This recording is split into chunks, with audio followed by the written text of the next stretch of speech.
Being a successful farmer, Matt Bennett shares his knowledge of the grain markets with tens of thousands of farmers across the Corn Belt every week. I grew up in a family that had grain elevators, and so I grew up in the elevator business looking at a DTN screen. It kind of got me interested in the markets, and then I started my own consulting company working with producers, basically to try to help them manage the risk of the markets. Matt and his father farm about 3,000 acres of corn and soybeans in Shelby and Moultrie counties and raise some cattle.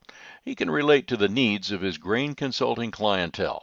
And I know what it's like to write a bill for $150,000 for fertilizer, or to write a big fuel bill. So I always try to keep that in the back of my mind when we're setting up marketing strategies, or whenever we're trying to help a producer figure out their break-even prices. We always relate that back to what we're doing. And Brian Poston is a colleague at Bennett Consulting in Windsor.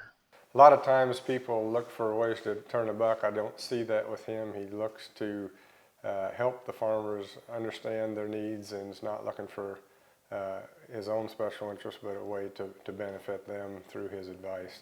Matt's experience came from his father. I just tried to lean on 40 years of elevator experience, and him kind of cutting his teeth the hard way gave me a little bit of a running start.